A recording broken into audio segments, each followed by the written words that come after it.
Innal hamdalillah nahmaduhu wa nasta'inuhu wa nastaghfiruh wa nastahdihi wa natubu ilaih wa na'udzu billahi min shururi anfusina wa min sayyiati a'malina man yahdihillahu fala mudilla lahu wa man yudlil fala hadiya lahu asyhadu an la ilaha illallah wahdahu la syarika lahu wa asyhadu anna Muhammadan abduhu wa rasuluhu la nabiyya ba'dah. Allahumma shalli ala Muhammad wa ala ali Muhammad. Ya ayyuhalladzina amanu ittaqullaha haqqa tuqatih wa la tamutunna illa wa antum muslimun. Ya ayyuhalladzina amanu ittaqullaha wa qulu qawlan sadida yuslih lakum a'malakum wa yaghfir lakum dhunubakum wa may yuti'illaha wa rasulahu faqad faza fawzan 'azima. Amma ba'd, selalu bersyukur pada Allah Subhanahu wa taala atas segala karunia-Nya, kenikmatannya, anugerahnya. Semoga dengan syukur kita sebagaimana yang Allah janjikan akan ditambahkan dengan nikmat-nikmat yang lain. Kemudian pada hari Jumat yang mulia ini kita berbanyak berselawat kepada Nabi kita Muhammad sallallahu alaihi wasallam, junjungan kita, panutan kita, dan dengan salawat kita akan mendapatkan syafaatnya besok di hari kiamat. Ibadallah, dari mimbar ini mengajak kita semuanya, hendaklah kita senantiasa meningkatkan iman takwa kita kepada Allah Subhanahu wa taala. Bertakwalah kepada Allah dengan sebenar-benarnya takwa. Bertakwalah kepada Allah dengan sesungguh-sungguhnya takwa.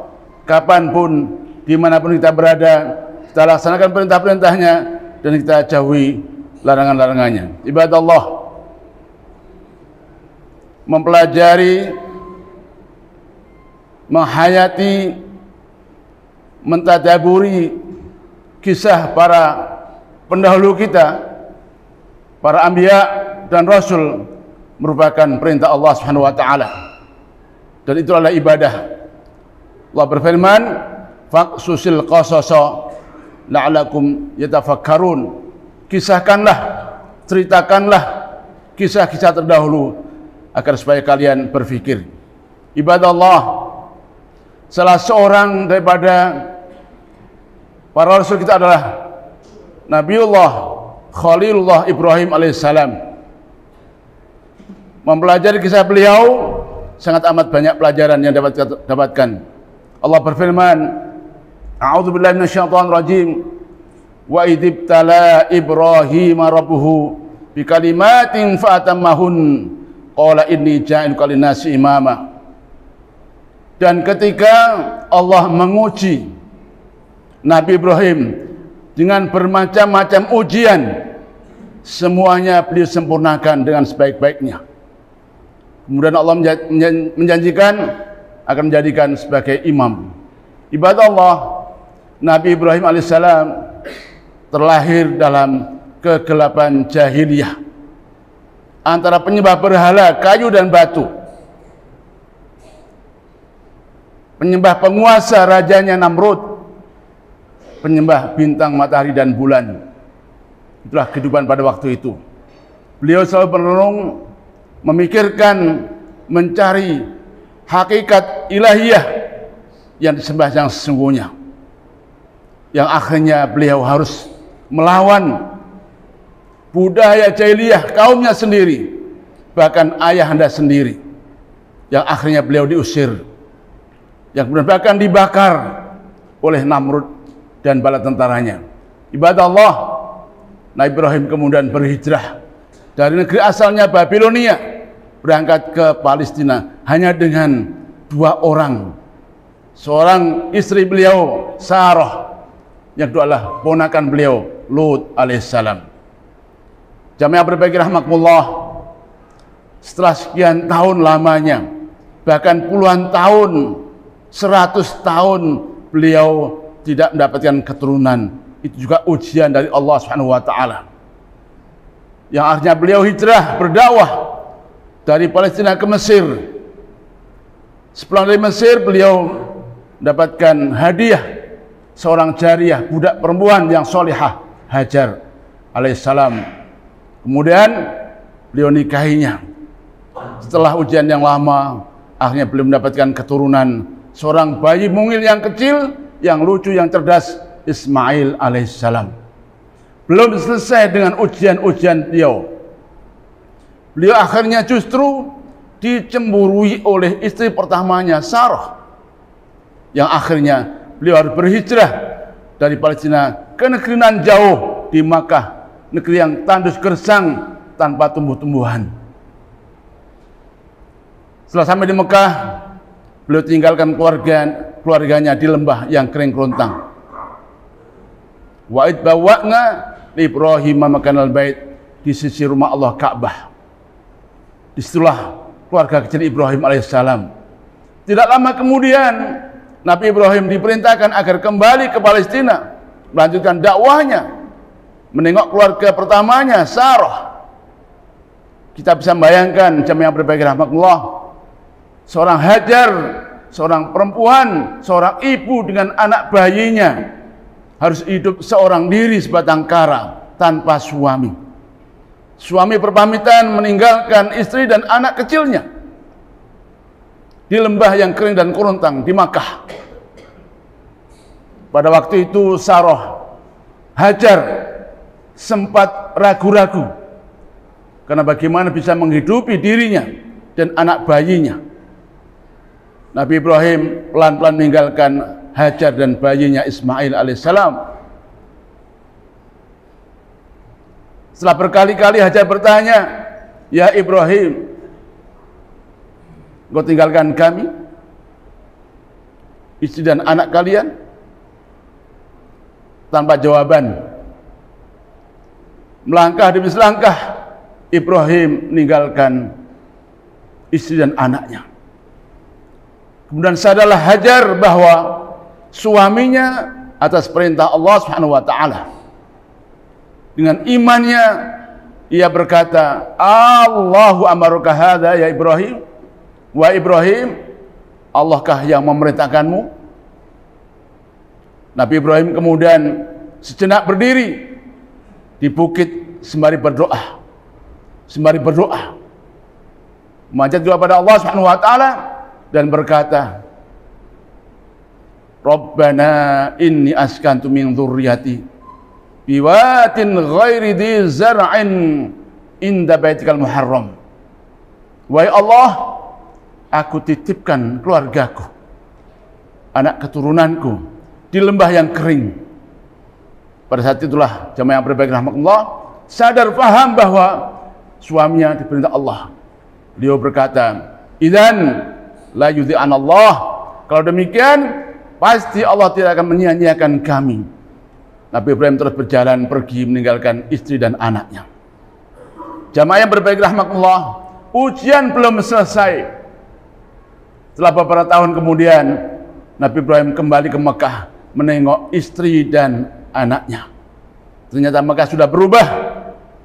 Setelah mancurnya air Zam-Zam, mengalirnya air Zam-Zam, komunitas Mekah satu demi satu bertambah.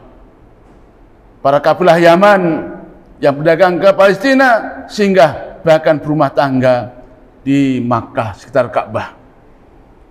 Sekembalinya Nabi Ibrahim ke Makkah, melihat anaknya Ismail yang sudah cerdas, solih, cakep, beliau bermimpi. Ujian yang berikutnya, Nabi Ibrahim bermimpi sembari berkata, "Ya bunayya, inni ara fil manami anni adbahuka fanzur madza tara." Wahai anakku sayang, ayahanda bermimpi akan menyembelihmu. Subhanallah, ujian demi ujian.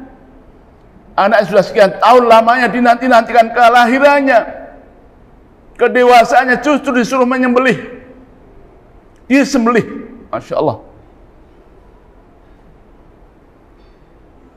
Keluarga yang beriman, keluarga yang harmonis, keluarga yang solih, sakinah mawaddah. Ayahandanya Ibrahim, istrinya Hajar, bahkan putranya Ismail, semuanya pasrah kepada Allah Subhanahu wa taala. Putranya menjawab, "Ya abatif al ma tu'mar, satajiduni insyaallah minas sabirin." Wahai ayahanda, laksanakan apa perintah Allah yang ada dalam mimpimu. Aku pasrah dan aku termasuk orang-orang yang sabar. Jamaah yang berbahagia rahmatullah, Nabi Ibrahim telah mengasah parangnya, pedangnya, berpamitan kepada istrinya Hajar dengan menggandeng putranya Ismail dari Makkah menuju Jabal Qurban di Mina. Seorang ayah menggandeng putranya bukan untuk belanja di mall, untuk disembelih. Allahu Akbar. Sesampainya di Jabal Qurban, Nabi Ismail bertelungkup agar enggak melihat ayahnya. Nabi Ibrahim sempat memejamkan matanya agar enggak melihat putranya. Subhanallah, ujian yang maha berat. Ayah menyembelih anaknya. Allahu Akbar. Ternyata itulah ujian. Parang yang tajam, pedang yang tajam tidak mampu menggoreskan sedikit pun kulit Nabi Ismail alaihissalam. Setelah sekian waktu, Nabi Ismail mencoba membuka matanya, dan ternyata beliau selamat dari ujian yang berat. Keduanya bertakbir kepada Allah Subhanahu wa taala. Allahu Akbar. Allah Maha Besar. Nafsu seorang ayah, kecintaan seorang ayah ternyata dikalahkan dengan agungnya Allah Subhanahu wa taala. Nafsu seorang anak yang sedang bermain juga dikalahkan dengan keagungan Allah Subhanahu wa taala. Allahu Akbar. Jamaah yang berbahagia rahmatullah, itulah ujian demi ujian yang Allah ujikan pada hambanya, seorang Ibrahim alaihissalam Khalilullah. Kita hari ini dapat pelajaran berapa yang harus kita korbankan demi keimanan kita kepada Allah Subhanahu wa taala. Berapa banyak uang yang harus kita belanjakan untuk memotong seekor kambing, sapi, demi iman kita kepada Allah Subhanahu wa taala. Itulah pelajarannya. Nabi Ibrahim harus menyembelih putranya. Moga-moga dengan khutbah ini ada manfaatnya. Aku qouli hadza wa astaghfirullahi wa lakum innahu wal ghafurur rahim fastaghfiruh.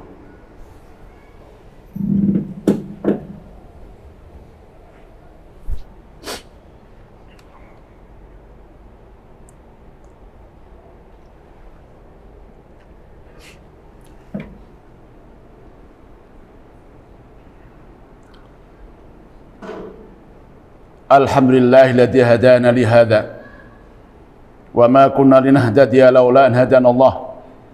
Asyhadu an la ilaha illallah wahdahu la syarika lah wa asyhadu anna Muhammadan abduhu wa rasuluhu la nabiyya ba'dah.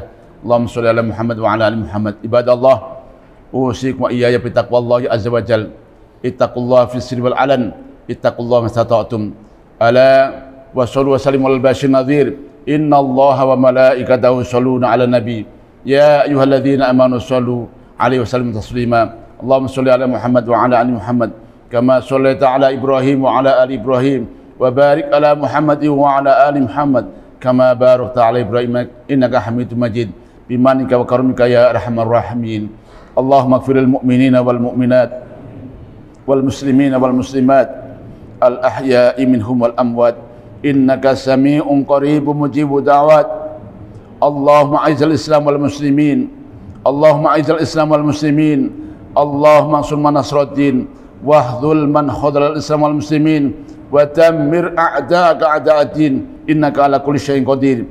Allahumma aminna fi awtanina awtanil muslimin wa aslih a'immatana wa ulatal muslimin ya hayyu ya qayyum rabbal alamin. Rabbana taqabbal minna innaka antas samiul alim wa tub alaina innaka antat tawwabur rahim. Rabbana atina fid dunya hasanah wa fil akhirati hasanah wa qina adzabannar.